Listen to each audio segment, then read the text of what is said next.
This is the Real Estate Interview, a series of in-depth conversations with those making a dent in the real estate business. I'm your host, Hiten Samtani. My guest today is Stephanie Blake, CEO of Skylight. Skylight is a creative placemaking firm that takes underused spaces and turns them into showcases of a building's personality and history. The company's worked with major landlords such as Brookfield, Vornado, and Atlas Capital Group on projects including Moynihan Train Hall, the Row in downtown LA, and Brookfield Place. We talk about the role that creative placemaking can play in commercial real estate and how brand, building, and community come together. I normally don't ask people to define their business because most of it makes sense, but with you, I have to. I think I've got to start there. What is creative placemaking and how does it apply to the real estate business? Creative placemaking comes out of making a place special, energized, creating identity. We were founded during the recession specifically to energize properties and identify revenue streams in that sort of interim period, right? If it's vacant, waiting for lease, waiting for redevelopment, waiting for capital, whatever it might be. As the built environment changes and as uses shift and the way that humans interact, I think that placemaking is the role for both the way that revenue shifts, but also the way that use shifts. And so when I think about our business, there's really three pieces to it. It's untraditional venue development, right? Venue development is a place that it creates a venue, which is not just your traditional ballroom or meeting space. It's a place where people come together, which I think today is more relevant than ever. The way we create venues is that third place function, which for us could look like what we did with the High Line, right? No one knew how to make sense of this long, narrow pathway that was being developed as a park. We've done that back in the day before warehouses were the white hot, right? Before Amazon. How do you take underutilized warehouses on the west side of Manhattan before that was the hot spot and bring Ralph Lauren from Bryant Park down there to make a private studio for Steven Meisel to shoot his Louis Vuitton Madonna campaign? The second piece is actually placemaking. It's how do you energize and create the identity of a building, a district, an asset? And that comes to a lot of our work in content, film, and photo, which is creating location-based spaces for that. When you talk about energizing, yes, it's got a very specific objective as well, right? One is to obviously create some buzz around this property, make it interesting to the average citizen or whoever's walking through the streets.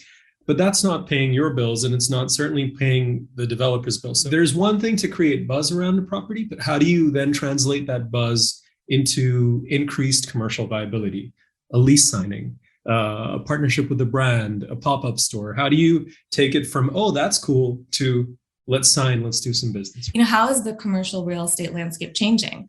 I think it's decision makers are changing on the brand side, on the tenant side. It's not just your conversation with the head of real estate. It's the CMO, it's the chief creative officer. It's, the actual employees helping make decisions around where they want to be from an office lease, from a place that they're going to have collaboration team, but all of that. So I think for us, it's about introducing some of these assets to brands that in an environment where they might not be thinking about that as just their traditional commercial lease. So for us, when we bring in Hulu and they do something at the Ferry building, that's this big art installation specifically to launch Handmaid's Tale, all of a sudden it's introduced to Hulu in a new way. The Ferry building is taking on new meaning for their larger portfolio to think about, well, how could we interact with this beyond the art installation? For us, we did in downtown at the Row in downtown LA, working in partnership with Netflix to bring through the first COVID drive-into experience. All of a sudden, Netflix is on campus and looking at the Row in a different way. There's CMOs making decisions. There are chief creative officers making decisions. So I think there's that introduction. We did work back in the day with Jamestown at Ghirardelli Square. We launched with Steph Curry, this large Under Armour around the Final Four. All of a sudden, there's tons of press. Compass comes into that space, leases it 3 months later. We think about St. John's on the west side. Obviously, that's a property that was going to get leased or whatever, but we moved New York Fashion Week from Lincoln Center to Moynihan and to St. John's. We did this campaign, this big launch event with Google. They did, okay, we're going to launch Google Home. They did a big spread in the September issue of Vogue magazine. How do you get to Fashion Week at St. John's Terminal? All of a sudden, what's happening next? Google saw the space, they're coming in, they just bought it, they were thinking about the lease, all of a sudden it's gone for $2 billion. So there's a lot of transaction that happens from 5 years, 3 years, 2 years out in terms of introducing these properties to these larger brands. What is your role? Are you an evangelist for the property? Are you some sort of cultural attaché temporarily for those spaces? Are you a historian who then brings out sort of the uniqueness of the property? Are you someone who is liaising with the city? Because there's a lot of pieces that go into, I'm imagining, moving Fashion Week, right? In the least rude way. And I mean this with the greatest respect. What is sort of the credibility or role you bring to the table? I think both the real estate side, they're very hesitant to do these one-offs, right? There's a ton of liability that can be involved in terms of bringing in any of these types of shows without the right framework. I think from the brand side, they've trusted our vision for a decade now. So what they understand is they're not walking into a minefield. If you walked into Moynihan Station before the Penn District redevelopment, it had sat for 10 years. There's no power, there's cobwebs, there's birds flying through, there's a lot of challenge. These shows, a lot of brands work with Skylight for their top 1 to 5% of their biggest events, right? They're spending millions of dollars on 20 minutes on a runway show. We're at this intersection where, yes, it's going in and understanding how to develop a venue. We have sometimes 45-page, 60-page manuals from a venue standpoint of here's all the ways that we're going to assist you to make sure this is seamless and flawless.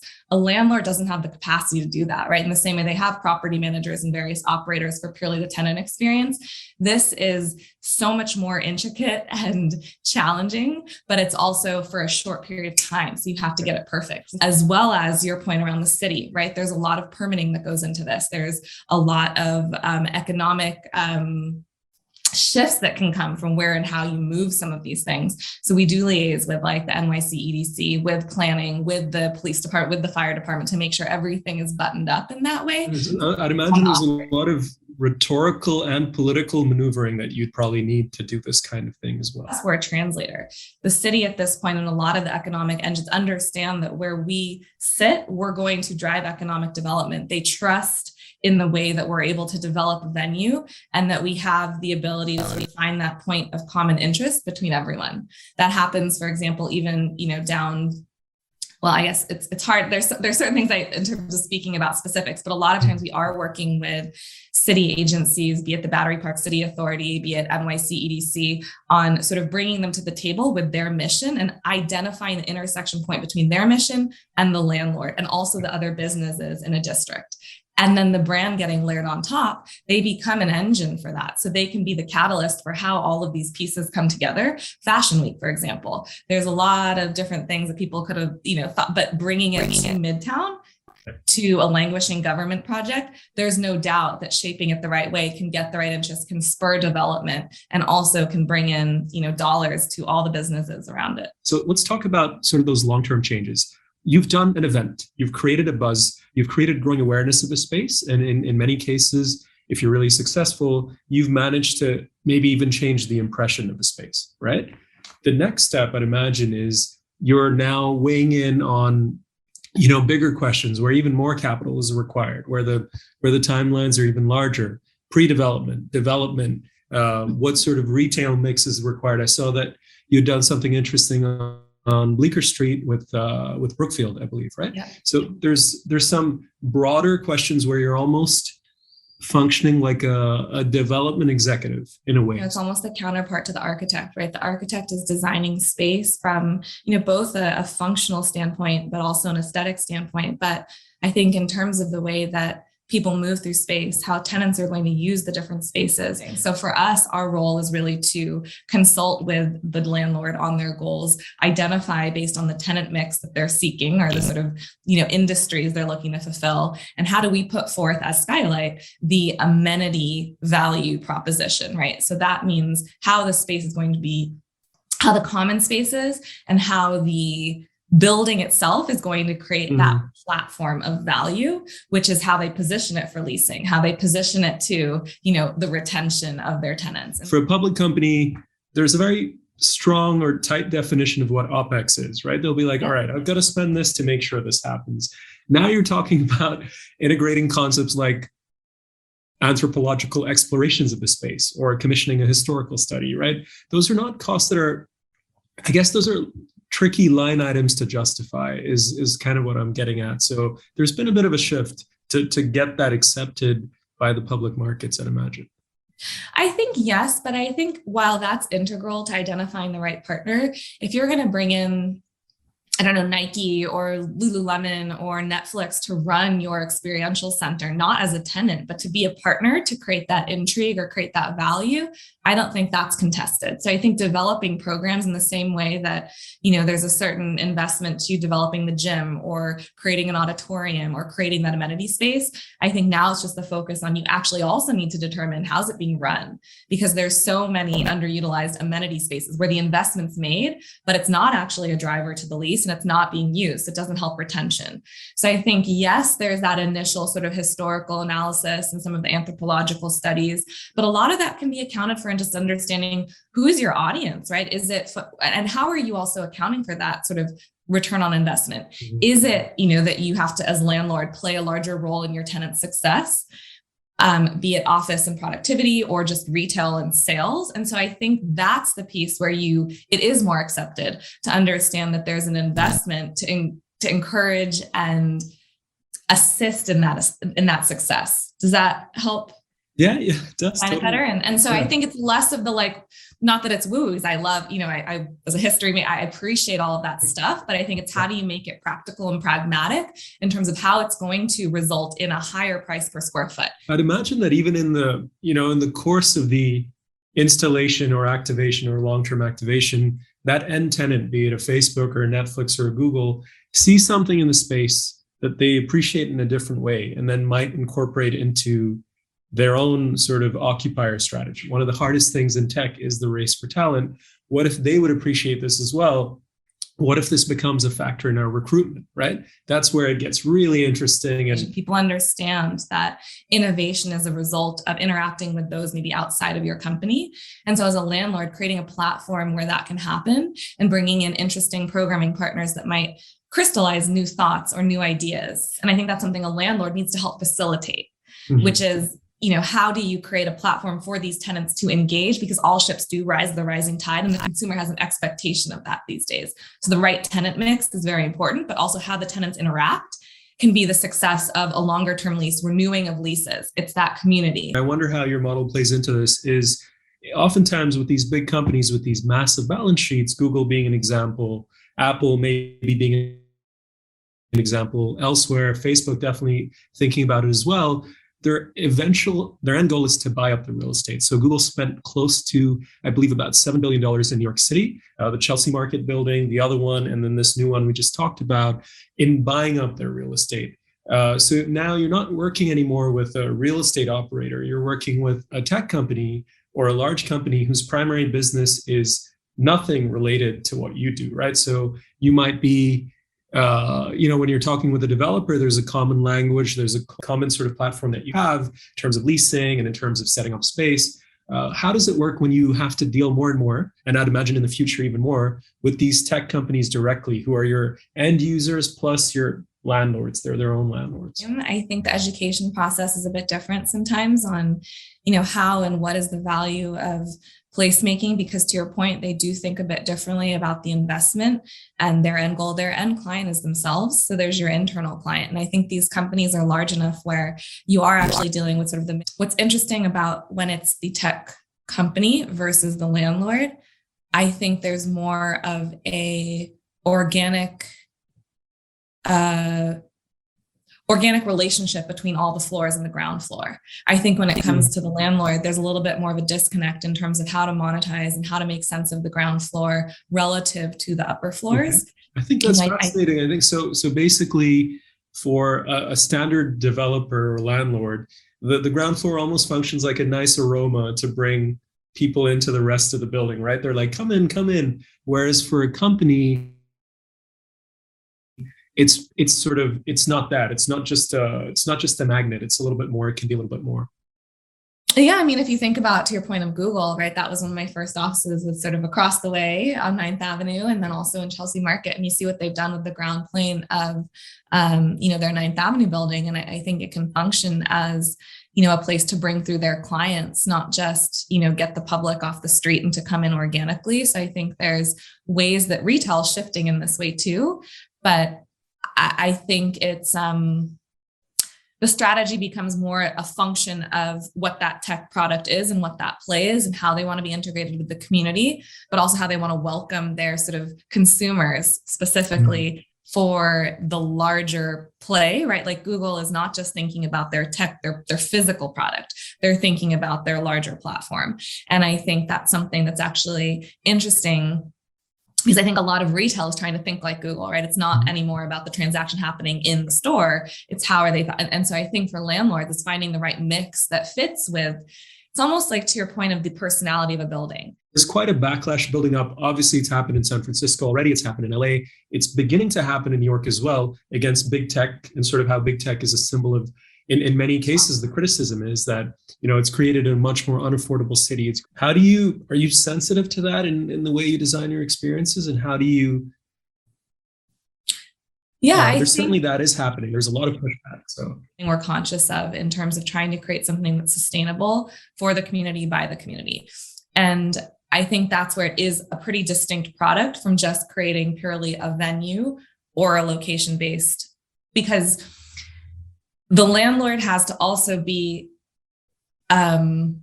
incentivized in the right way to do that. I think some of that has to do with honoring the history of what a place is, which we're seeing happen much more so in the wake of people being much more educated on sort of, what is the history of this country? What is the history of, a neighborhood or development?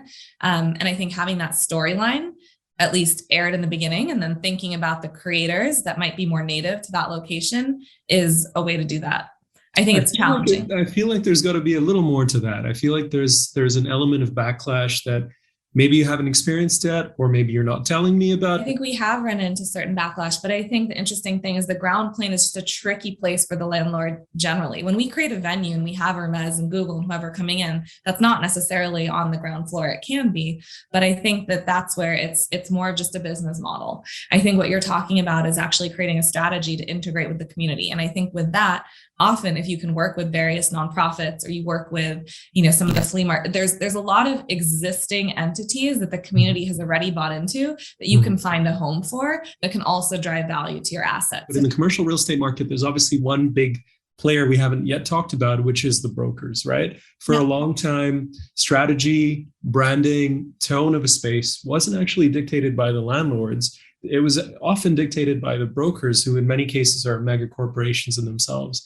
I'd love to understand your experience working with the brokers of some of these spaces, what the process was of education, how to talk to, and I'm making up this is obviously a stereotype, but that sort of slick, Navy suited, fast talking, deal obsessed junkie. How do you talk to them and say, wait, this might be a bit of a slow process. This might be a bit more of an exploration before assigning. A lot of what Skylight does is identify sort of what are the challenges happening right now in the commercial real estate market, and how do some of our products offer solutions?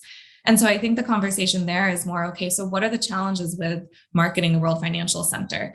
Is it like, who are you bringing to the table? Who's the audience you're not bringing to the table? And how can we leverage maybe, for example, back in the day, what we've done with, Heidi Klum and Project Runway, we can write some of these things into the script and create these moments where all of a sudden there's more of a public facing, either a snippet that you can send to someone who might not be watching Project Runway, or it's something we're actually getting the attention of that audience. So what are the ways that Skylight's model can actually drive traffic, get that audience, and also help with the strategy here, which is not just sending the floor plans and the renderings across. It's what's that energy? What's the identity that you're building for this asset or for this neighborhood? So there's an element of anthropology in there too. One of the challenges, and some of your projects have been in, buildings that were traditionally underused or ignored or struggling, but at least this is the first time in my career that the whole concept of a certain asset class has been challenged. Now I'm talking specifically about COVID, hybrid remote work, and then the death, I think, of the central business district. That sort of hulking mass, you just talked about it, but like 20 million square feet of office space concentrated in a certain area. It's not really a live, work, play environment. I'm thinking of like a Grand Central or parts of Hudson Yards or Midtown East, which were primarily designed to go in, to produce economic benefit and maybe, eat the power lunch, get your shoe shined, all that. But that's no longer a thing. I mean, landlords can, sort of stick their head in the sand as long as they want, but that's no longer a thing. I think it's going to be sort of a gradual evolution to sort of why is Soho successful, and being next to a transportation hub is incredibly valuable regardless, right? In terms of a meeting point when people are coming together.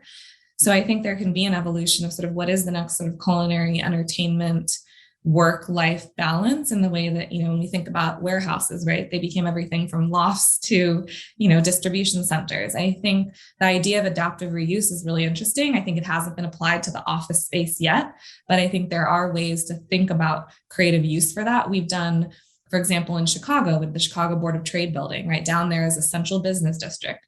We came into a number of the trading floors that had been in disuse because just those trading pits don't need to be used in the same way they were.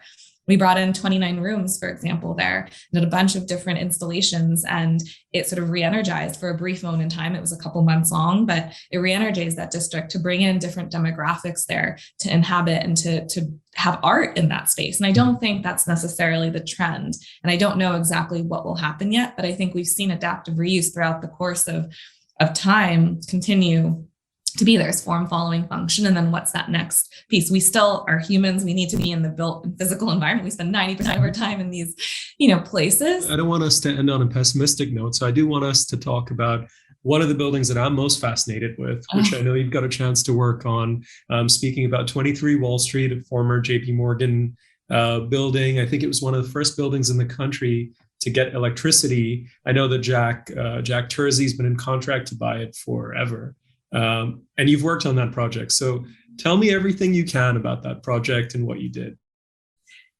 I think that is it's to your point of it being sort of one of the greater mysteries of New York City. There's not a lot that I can say. I think what I can say is all of the things you've spoken about in terms of how it was built, the function it played in our history is very valuable to different types of brands when they're trying to tell their story.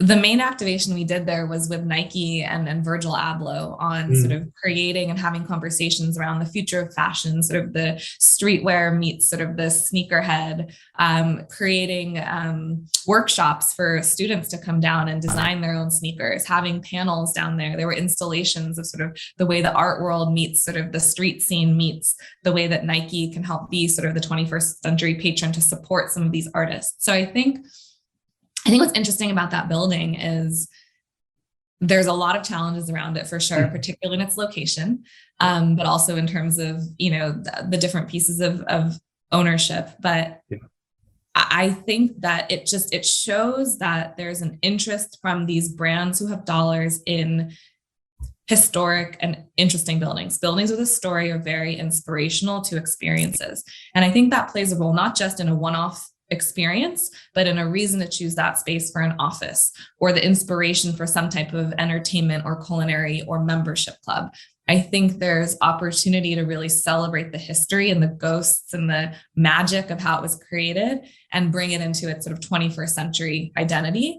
And I think there's potential there, but I think there are a lot of challenges.